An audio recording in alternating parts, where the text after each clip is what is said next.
Так, запись пошла. Само момент. Секунда, само да направим едно друго упражнение. Виж сега, секунда, момент.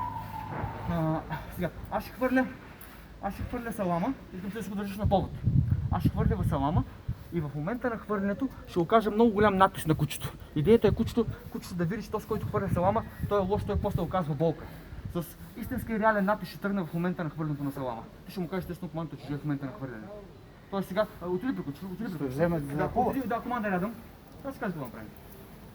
Команда рядом, така. Супер, вървим си. Вървим. Дай седет. Сидеть. Така, сега ще хвърля салама. В момента на хвърлянето ще започна да оказвам много сериозен натиск на кучето.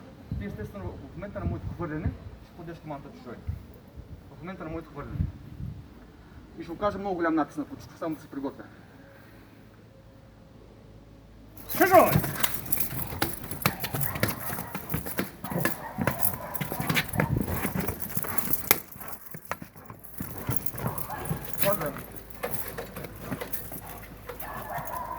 Дай! Молодец! Добре, хвалим се. Молодец! Молодец! Хвалим собака, Молодец! Молодец! Идеално. Молодец! Идеално, супер. Молодец! Хороший гад! Хороший! Молодец! Добре, спирай снима, стоп.